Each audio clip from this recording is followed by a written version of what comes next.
When you're here in Taipei, it's impossible not to feel the pulse of the global economy. This island, democratic, innovative, and fiercely resilient, produces the chips that drive nearly every modern technology on Earth. From satellites to smartphones, from cars to cloud infrastructure, it all traces back right here. And yet, Taiwan isn't just a center of manufacturing. It's at a crossroads of power, policy, and purpose. What happens here affects the trajectory of supply chains, the stability of markets, and the integrity of intellectual property worldwide.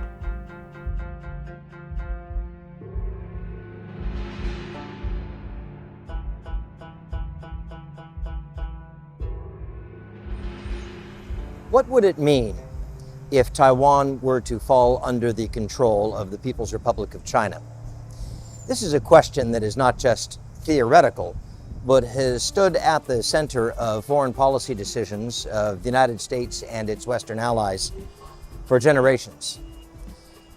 Today, that question is more poignant and intense than ever before. Taiwan remains at the center of the semiconductor industry, the engine that is powering the change and growth and capital development in the United States, Japan, Western Europe, virtually every nation on Earth. But the question is, what type of future do we want? Trusted supply chains with resiliency and predictability? Or do we want supply chains that may be subject to foreign control and domination and surveillance? Equally as important, the intellectual property within those supply chains, how can we protect them? This really is where the red-free supply chain concept hits the road and gains traction. American companies today have to think about the long-term implications of their relationships with OEM manufacturers and technology firms that they are outsourcing to, and to verify that the procedures and processes that are in place to protect their intellectual property are resilient and robust and predictable. Here in Taiwan, the American companies have an excellent partner, but it takes somebody on the ground to be able to help organize this assessment. This is where GDR comes in.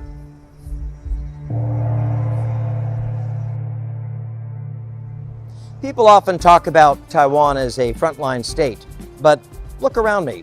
This is a first world economy, without question. These fancy cars are symbols of the Taiwan self-confidence, wealthy individuals reinvesting in Taiwan. The country has not only the rule of law, but an advanced educational system, tremendous capital inflows all through the manufacturing and technology space, and offers up a level of confidence and trust that American companies value. But with that comes the obligation to understand what hidden risks may exist.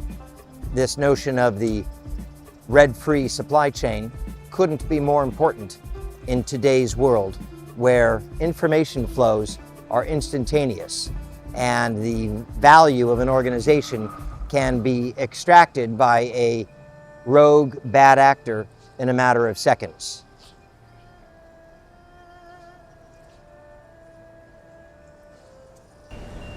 I'm here in Taoyuan right now, and this is a city of 2.5 million people.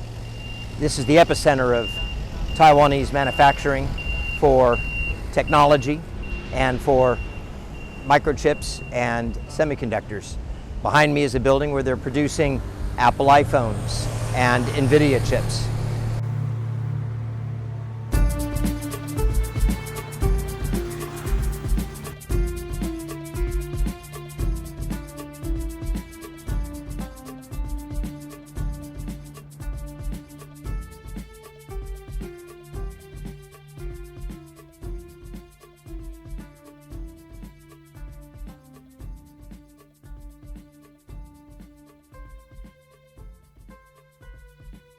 So many American companies rely upon OEM manufacturers here in Taiwan to construct their products, whether it be the Apple devices or the Meta devices, and many other companies. Dell Computer, for instance, produces most of their computers here. What steps should companies be thinking about today to ensure that their intellectual property is protected, even when they're outsourcing to an OEM here in Taipei or in Taiwan in general? Yeah, it's a critical question. How do you protect that supply chain in the environment where you're outsourcing to a third party? It's something to be taken seriously, and something you have to consider many steps to. How do you choose the right partner? What are the security considerations they're willing to accept? What do you do within that space that you're allotted within that facility to protect your intellectual property? I've found, and I think you probably agree, that many of the Chinese companies that are supplying vendors here in Taiwan have relationships that are a little opaque with the entities here. For instance, you may be building a system here in Taiwan, and you think that you're not exposed to the Chinese supply chain, but the testing equipment that you may be using could be built in China with Chinese vendors who have access to those systems. Yeah, and it goes beyond that. What about the network that you're riding, inside that third party? What about the employee base that you're having to rely upon? You don't have any visibility into that employee base that's not yours. So there's a lot of risk. I suppose the good thing is that Taiwanese companies are very receptive to the input of their American clients, and they are working hard to become more fully integrated with the supply chains globally, because you can't simply have a China model, you can't simply have a Taiwan model.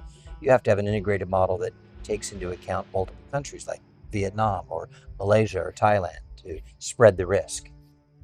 Yeah, it's important to take into consideration and to work with that partner, because that's what they really need to be. You want a true partner who's gonna, hey, I need to put a security guard in my manufacturing bay.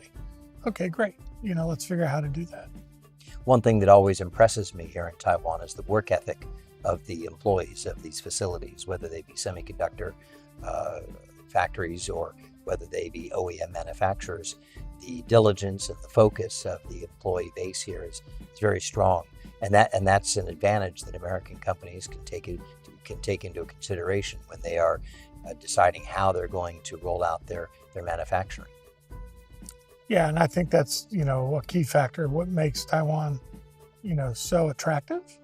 But you have to take the other risks into account as well, and account for them. Not saying don't. Of course, you want to come to Taiwan, but you want to account for the risks so that you protect your IP. Well, the opportunities here, I think, are very strong. Absolutely. In fact, we learned today that I believe by 2035, all Taiwanese are supposed to have mastered English. So English is more prevalent now here in this country. They certainly have the rule of law. It's a democracy, and the telecommunications and infrastructure to support the development of manufacturing is robust. So American companies really have an advantage when they look to Taiwan for this type of work.